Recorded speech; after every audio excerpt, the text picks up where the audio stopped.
ভারতের প্রত্যেক নাগরিকের উপর নজরদারি, যার অ্যাপের নাম হচ্ছে সঞ্চার সাথী।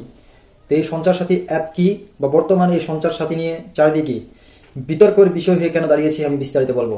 এখন থেকে কিন্তু প্রায় ভারতে প্রায় 73 কোটি ইউজারের মোবাইলে এখন কিন্তু এই অ্যাপ জায়গা দখল করছে, যে অ্যাপের নাম হচ্ছে সঞ্চার সাথী। আসলে সাথী নাকি আমাদের বিপদ ডেকে আনবে সেটা আমি বিস্তারিত বলবো। এই যে সঞ্চার সাথী অ্যাপ আছে, এটা হচ্ছে গভর্নমেন্ট অ্যাপ। এই অ্যাপ আপনার যদি মোবাইলে থাকে তাহলে কিন্তু কিছু কিছু পারমিশন সেই অ্যাপ চেয়ে থাকবে আপনার কাছে, যেটা হয়তো সেই অ্যাপ সবকিছু আপনার কাছ থেকে অ্যাক্সেস করতে পারবে। এমনকি আপনার লোকেশন সে পারমিশন নেবে, আপনার ক্যামেরা যে আছে সেটার পারমিশন নেবে, আপনার যে পার্সোনাল ডাটা আছে সেটার সে পারমিশন নেবে। এমনকি আপনি কোথায় মেসেজ করছেন, কাকে কল করছেন, সবকিছু সে সব সময় ট্র্যাক করতে থাকবে। যে আপনি মোবাইল নিয়ে কোথায় ঘুরছেন, কার সাথে গল্প করছেন, কি গল্প করছেন, সব কিন্তু এগুলো বিশ্লেষণ হবে এই অ্যাপের মাধ্যমে। তো এই অ্যাপ আমাদের জন্য কতটা বিপজ্জনক বা কতটা সুবিধে এটা আমি বিস্তারিত বলবো। কেন্দ্র সরকারের নির্দেশে কিন্তু এই অ্যাপ চালু হচ্ছে প্রত্যেকের মোবাইলে। এই ডিসেম্বর থেকে 3 মাসের মধ্যে যে মোবাইল নতুন করে লঞ্চ হবে সেই মোবাইলে কিন্তু এই অ্যাপটি অটোমেটিক থাকবে। এই অ্যাপকে আপনি যদি চান যে ডিলিট করবো সেটা হবে না, আনইনস্টল করলে হবে না। এবং যারা ওল্ড মোবাইল বা ওল্ড ইউজার, যারা পুরাতন মোবাইল আমরা ইউজ করছি, এই মোবাইলে কিন্তু আপনি যখনই আপডেট দিবেন সাথে সাথে এই অ্যাপটি আপনি দেখতে পাবেন। এটা নতুন মোবাইলে কিন্তু প্রি ইনস্টল হয়ে থাকবে।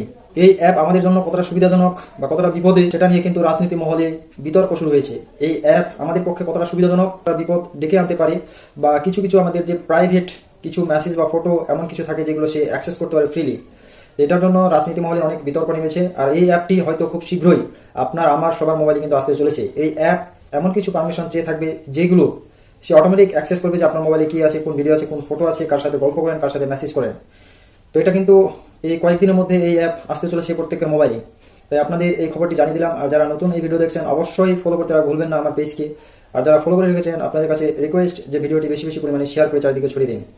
তো সর্বশেষে একটাই কথা বলবো যে এই অ্যাপের যত আমরা বিরোধী করি না কেন, এই অ্যাপের কিছু ভালো গুণ আছে। এই অ্যাপ যদি আমাদের মোবাইলে থাকে তাহলে আপনার কিন্তু ফ্রড বা স্ক্যামার হাত থেকে আপনি শিওর বেঁচে যাচ্ছেন। কারণ এই অ্যাপের কাজ হচ্ছে যে আপনাকে স্ক্যামারের হাত থেকে বাঁচানো, এবং যারা ফ্রড কাজের সাথে জড়িত তাদেরকে চিহ্নিত করবে এই অ্যাপ। তো আপনার মোবাইল যদি কোথাও হারিয়ে যায় তাহলে কিন্তু এই সঞ্চার সাথী অ্যাপ যে আছে সেটি কিন্তু আপনাকে সাথী হিসেবে, যেরকম সাথী লেখা আছে এই অ্যাপের শেষে, সেরকম সাথী হিসেবে আপনাকে সেই অ্যাপ সাহায্য করবে। যার ফলে আপনার যে মোবাইল আছে সেই মোবাইল হারানোর চিন্তা থেকে আপনি একেবারে নিশ্চিত থাকবেন। এটাই কিন্তু এই অ্যাপের নতুন ফিচার এবং সুবিধা। তবে এর কিছু ভালো দিক থাকলেও কিছু কিছু রাজনীতি মহলে এর বিপক্ষ হয়ে দাঁড়িয়েছে। ধন্যবাদ।